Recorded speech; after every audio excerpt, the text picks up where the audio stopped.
What's the motherfucking deal, YouTube? It's your nigga, yo loke, yo boy, yo homie, yo bro, hoodie from the hood, yo friend from that big old end. Excuse the shirt, man. Grabbed it at the last minute.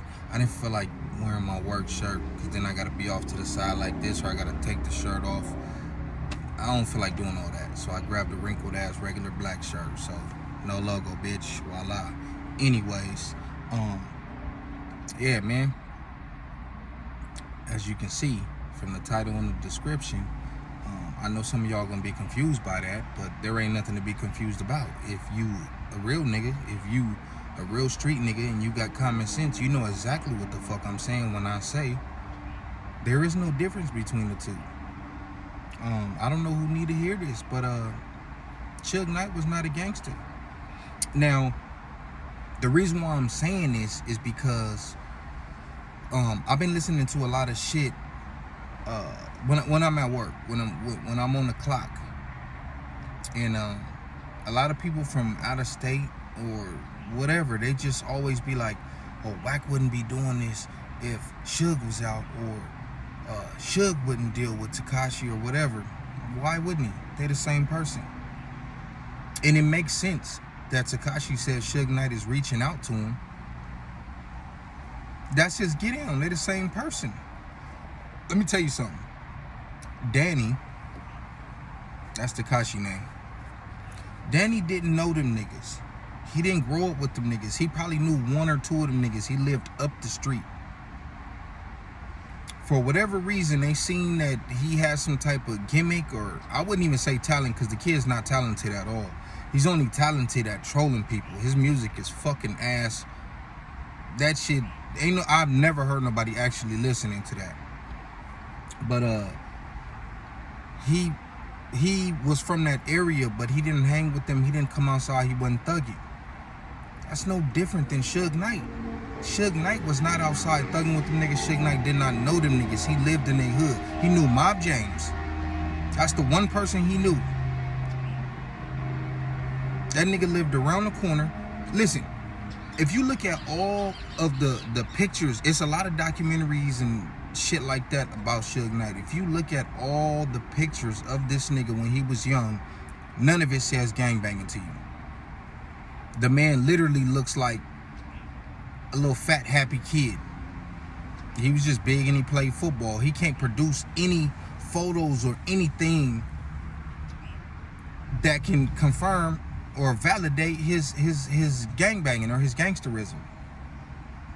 Just like Danny. Danny knew Billy Otto or whoever the fuck he knew. He knew one of them dudes, and they brought the rest of the Bloods to him. Mob James brought the rest of the Pyrus to Suge. He was smart enough to know that he could utilize these dudes to get what he wanted. But he wasn't no gangster.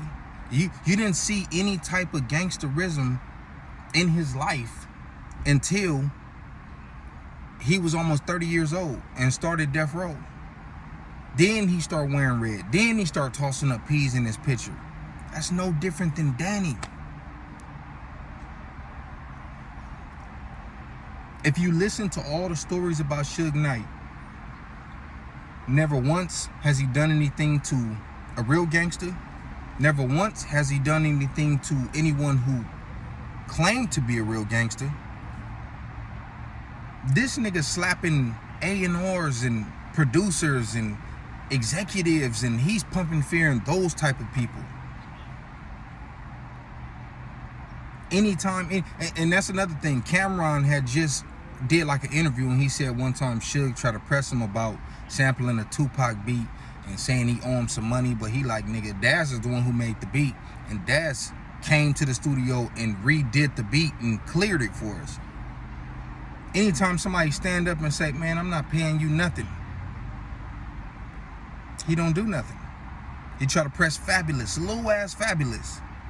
Fabulous reared up on him. He did nothing. They try to push into that one club in Hollywood. I don't fucking know the name. Faison Love told him, y'all not coming up in here. He did nothing. And I don't know if y'all know this, but Suge Knight been a PC for years. it ain't just this case, because he old and blind and people try to make excuses. Well, man, it's old and blind niggas on that main line that don't bang. So why the fuck does this big super Pyru blood, whatever, why he get to go to PC? Because he been a PC. This ain't the first time, homie. Maybe his first term he was going to general population, but after that. So I believe he's in communication with 6ixNine. This is the type of nigga he is. And then when he went to jail, the few times that you've heard about people being in there with him, it was, oh, Suge was on the yard, oh, he was cool. Or he was buying shit. I heard a story where he bought like his whole building TVs. Every race. I don't know if the other races accepted. I don't think they did, but he buying people. He's smart enough to know to get in where he fit in. If y'all think that dude is a gangster, y'all crazy in the motherfucker. He was a nigga who had money and he used his size. That's it.